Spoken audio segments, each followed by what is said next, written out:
എൻ്റെ പേര് sister Rini rose. എനിക്ക് മൾട്ടിപ്പിൾ സ്ക്ലിറോസിസ് എന്ന് പറഞ്ഞൊരു അസുഖമാണ്.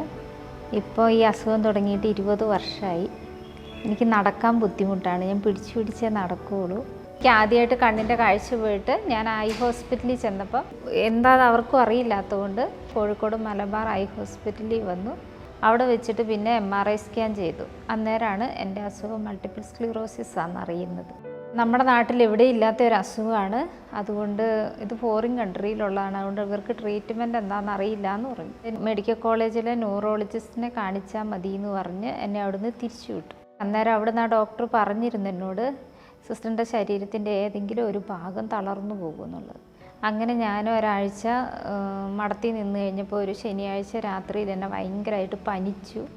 അങ്ങനെ ഞാൻ അരയ്ക്ക് താഴോട്ട് തളർന്നുപോയി. അത് കഴിഞ്ഞ് എന്നെ കൽപ്പറ്റ ഫാത്തിമ ഹോസ്പിറ്റലിൽ ഇവരെത്തിച്ചു. അന്നേരം അവിടുന്ന് ഡോക്ടർ പറഞ്ഞു, അയ്യോ ഇതിൻ്റെ ട്രീറ്റ്മെൻറ്റ് ഞങ്ങൾക്ക് അറിയത്തില്ല, കാരണം ഇത് ഫോറിൻ കൺട്രിയിലുള്ള ഒരു അസുഖമാണ്. എന്നെ പിന്നെ കോഴിക്കോട് നാഷണൽ ഹോസ്പിറ്റലിൽ കൊണ്ടുവന്നു. അത് കഴിഞ്ഞ് ഞാൻ കോമ സ്റ്റേജിൽ പോയി. അത് കഴിഞ്ഞ് ആ ഹോസ്പിറ്റലുകാർക്ക് ഒന്നും ചെയ്യാൻ പറ്റാത്തതുകൊണ്ട് എന്നെ ബേബി മെമ്മോറിയൽ ഹോസ്പിറ്റലിലേക്ക് റെഫർ ചെയ്തു. ആശുപത്രിയിലൊക്കെ കടന്നു. പിന്നെ ഞാൻ പ്രോഷ്യോസിൽ കൊണ്ടുവന്നു. അങ്ങനെ പറ്റ കിടപ്പായിരുന്നു. പിന്നെ ഞാൻ അവിടെ കിടന്നു കഴിഞ്ഞപ്പോൾ എൻ്റെ മിസ്ട്രസ് ജോസ്മിരിസ്റ്റ് ഞാൻ ബത്തേരി കൊണ്ടുപോകാമെന്ന് പറഞ്ഞ് ബത്തേരി കൊണ്ടുവന്നിട്ട് അങ്ങനെ എന്നെ വലിയൊരു ഹോസ്പിറ്റലിൽ കൊണ്ടുപോയി.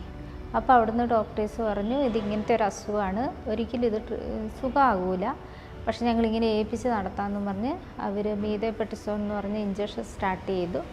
ആ ഇഞ്ചക്ഷൻ്റെയും മരുന്നിൻ്റെയും ശക്തിയിൽ ഇങ്ങനെ നടക്കും.